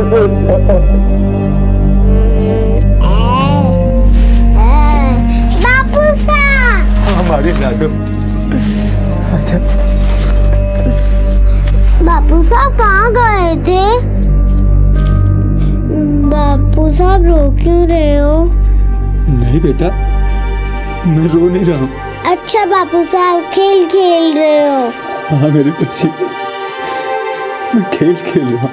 लेकिन बापू साहब ये खेल कब खत्म होएगा? मुझे माँ के पास जाना है।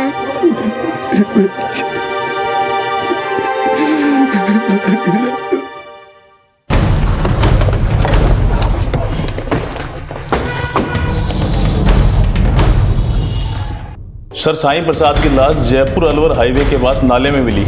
गोली मारकर हत्या की गई थी। लाश के आसपास या जेब वगैरह में कुछ मिला? नहीं सर। ये साईं प्रसाद अलवर में क्या करने आया होगा? मीना। हाँ सर। इस मनोहर का अलवर कनेक्शन पता करना होगा। अरे कैसी चिंता करो, हे सब लोग 2 घंटा में अलवर पहुंच जाओ।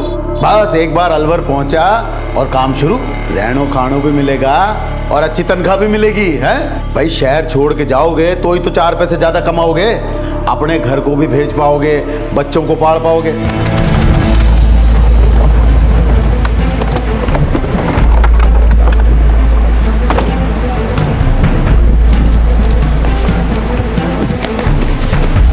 बस एक बार अलवर पहुंचे और नई जिंदगी शुरू। अच्छा, तू अलवर में भेज के लोगों की जिंदगी बनाता है, ये तो हमें पता चला। चल तेरी जिंदगी बना। सर मैंने कुछ नहीं किया सर, मैंने कुछ नहीं किया सर, मैंने कुछ नहीं किया सर, मैंने कुछ नहीं किया सर।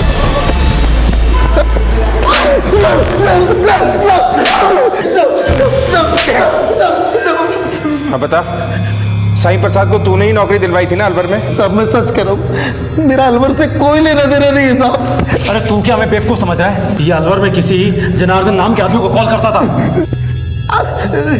ये जनार्दन कौन है? अलवर में इसका गिट्टी बनाने का कारखाना है साहब। मैंने साईं प्रसाद को इसके यहाँ नौकरी करने के लिए भेजा था साहब। अनिल को भी तूने इसके यहाँ नौकरी दिलवाई थी ना? नहीं साहब, मुझे तो सुबोध को किसने मारा? बोल, नहीं तो तेरी सारी हड्डियां तोड़ देंगे। बता दो सब। ये सुबोध ना बड़ा तिकड़मबाज आदमी था साहब। मेरी अक्सर उससे मुलाकात जयपुर जायका रेस्टोरेंट में होती थी। उसने पता नहीं कैसे मेरे असली धंधे का पता लगा लिया साहब। और एक दिन वो रमा को मेरे पास लेकर आया साहब। अरे क्या बोल रहा है तू? अपने भाई को बेचेगा? हाँ साहब, मुझे लगा कि कल को उसका भाई के लिए प्रेम जाग गया और उसने मेरे धंधे का भांडा फोड़ दिया, तो इसीलिए साहब मैंने उससे पहले मना कर दिया। मैंने रमा को बोला कि मैं अनिल को 10,000 रुपये महीने की नौकरी पे रख लेता हूँ। इस पर वो बोली, देखो सेठ जी, 10,000 महीने की बोलकर मने लालच ना दो। 2 लाख दो और उसने हमारी बेटी के साथ खरीद लो। मने कोई फिक्र ना है, जटे ले जाना है ले जाना। उसकी लुगाई हूँ मैं, लुगाई। पुलिस में भी खबर ना करूंगी। सोच लो, एक बार वहां गया तो फिर बुला ना पाओगी। अरे उसकी फिक्र किसने है, आप बस पीसा दो। फिर मैंने रमा को 2 लाख रुपए दिए और वो अनिल और मेघा को लेकर मेरे ऑफिस आई। जैसे ही मैंने अनिल और मेघा का सौदा किया, रमा और सुबोध में झगड़ा शुरू हो गया साहब। रमा सुबोध से शादी का वादा करके राजेश के पास रहने चली गई साहब, और इस बात से सुबोध पागल हो गया साहब।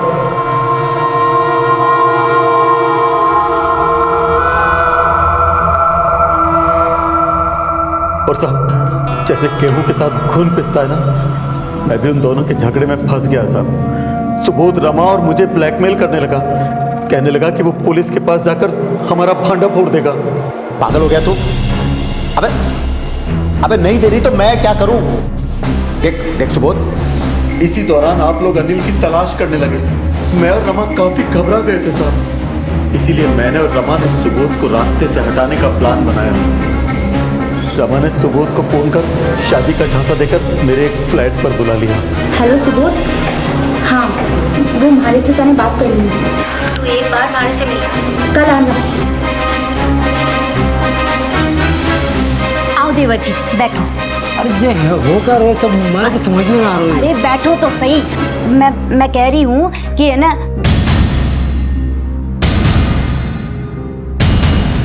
मैंने रमा से एक बड़ा बैग लाने को बोला था, लेकिन वो राजेश के यहाँ से एक कार्टन बॉक्स उठा लाई।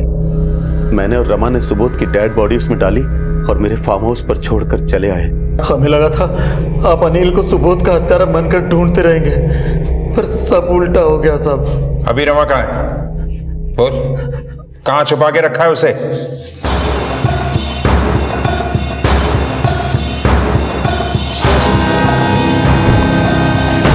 चलो रुको, अब बोलेगी या और? मैं हमेशा से चाहती थी साहब, हमारा घरवाला एक रईस आदमी हो, लेकिन ना, हमारे माँ बाप ने हमारे पल्ले ये अनिल बांध दिया। उसका छोटा भाई शहर में अच्छे पैसे कमा रहा था, लेकिन फिर भी वो पुरखों की दुहाइयां देता रहा और गांव में ही सड़ता रहा हमेशा। और जब अनिल ने शहर आने का फैसला किया, तब तक मैं ये जान चुकी थी कि वो बड़ा आदमी ना बन पाएगा। इसीलिए मैंने ही सुबोध को शहर में बुलाया। फिर उन दोनों भाइयों के बीच झगड़ा हो गया और नौकरी छूट जाने के बाद अनिल मने वापस गांव ले जाने की सोचने लगा। रमा, बिना नौकरी अब हमारा गुजारा ना होगा, हमें गांव जाना होगा। गांव जाना पड़ेगा? मैं गांव वापस ना जाना चाहती थी, इसीलिए अनिल को शहर में रोके रखने के लिए मैं राजेश से मिली और फिर हम राजेश के घर चले गए। राजेश का घर, पैसा, रोब रुआब देखकर मैं समझ गई थी कि अब सुबोध मारे किसी काम का ना है।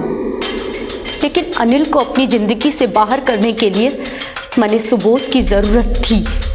मैंने सुबोध के साथ मिलकर अनिल और मेघा को मनोहर के पास बेचने की योजना बनाई और मैं सोच ही रही थी कि अनिल को मनोहर के पास कैसे ले जाऊं कि एक दिन अनिल ने मुझे राजेश के साथ देख लिया। ये कर रहे हो आप भी ना, मने लगा आप होगे, पर अनिल ने हमारी बात पे विश्वास कर लिया। देखो जी, ये जो सेठ है ना, मने ठीक आदमी ना लागे, अब हम यहाँ ना रहेंगे। तू ठीक कह वे, हम गांव चलते हैं। अरे ना ना ना, गांव जाने की जरूरत ना है, मैंने ना आपके लिए नौकरी ढूंढी है। नौकरी? हाँ रुको मैं बताऊंगी। ये कार्ड ना मैंने आपकी पैंट पर मिला था। इस कार्ड में जो नंबर है ना, मैंने उस पर फोन किया था, उन्होंने नौकरी पक्की कर दी है थारी। राम राम साहब जी, ये है, मैंने आपसे नौकरी की बात की थी ना वो फोन पे। अनिल, मैंने तुम्हारे लिए एक नौकरी देखी है दिल्ली में, बहुत अच्छी नौकरी है। मेहरबानी साहब। आपका बहुत बहुत धन्यवाद साहब।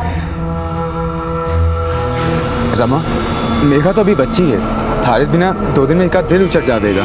ऐसा कुछ ना होगा मेघा के बापू। मेघा का आपके साथ रहना बहुत ज़रूरी है। इसकी परवरिश, पढ़ाई लिखाई के लिए इसका शहर में रहना ही ज़रूरी है। फिर चिंता ना करो, मैं मायके में आराम से रह लूंगी। चलो गाड़ी में बैठो, देर हो रही है, अपना ख्याल रखो। खूब पढ़ाई करना और ध्यान रखना अपना। अब जा।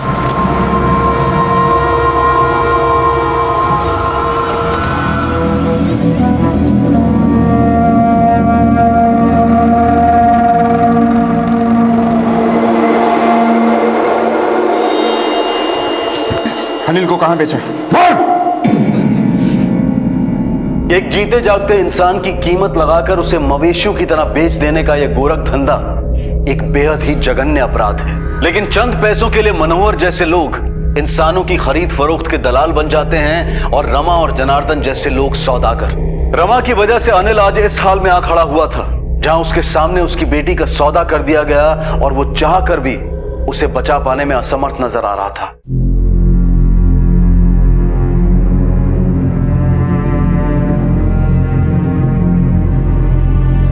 कैसी लागी सेठ? सिर्फ एक ही रात है तेरे पास, उसके साथ खुशी खुशी गुजार ले, समझा? नहीं जाने दूंगा, मैं अपनी लाडू को कहीं न जाने दूंगा। ये मारी लाडू, मैं अपनी लाडू को कहीं न जाने दूंगा। बापू साहब,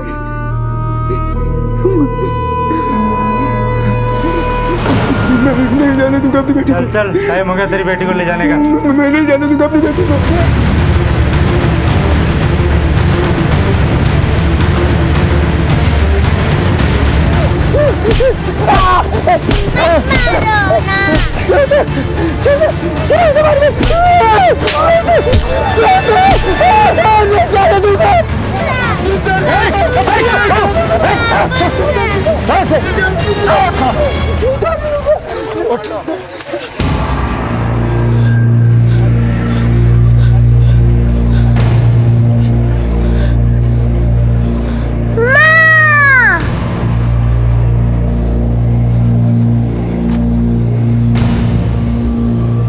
मुझे पता था रमा, मुझे बचाने जरूर आएगी रमा। तूने इसे मार डाला? हाँ साहब, मारू, किस राक्षस को मैंने ही मारा है। मैंने अपनी बच्ची को बचाने के लिए मारा साहब इसे। रमा, इस मनोहर ने हमें धोखा दिया है रमा। तेरी पत्नी ना कोई सती सावित्री नहीं है, उसी ने बेचा है तुझे, बेच के खा गई है तुझको ये।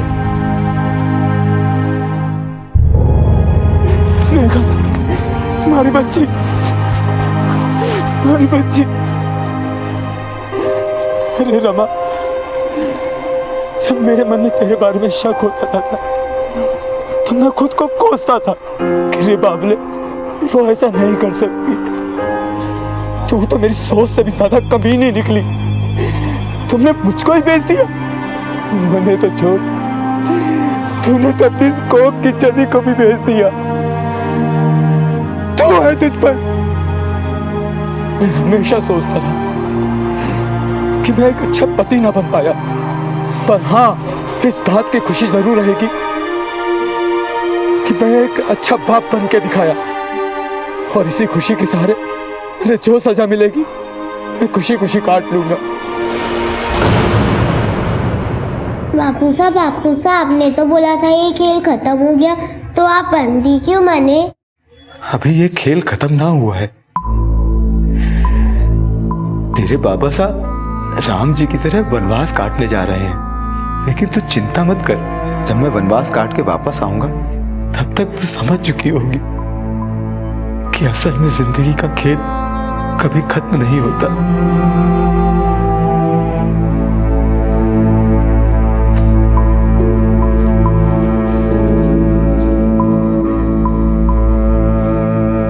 अभाव में जीने वाला एक ईमानदार इंसान बुरे से बुरे हालात में भी पैसा कमाने के लिए गलत जरिए का इस्तेमाल नहीं करता। लेकिन रमा और सुबोध जैसे कुछ ऐसे लोग भी होते हैं जिनकी इच्छाएं उन पर इतनी हावी हो जाती हैं कि उन्हें कोई भी जरिया गलत नहीं लगता। पुलिस की कोशिशों की वजह से सैकड़ों लापता आदमी, औरतें और बच्चे अपने घर वापस लौट सके। अब मैं अनूप सोनी आपसे विदा लेता हूं।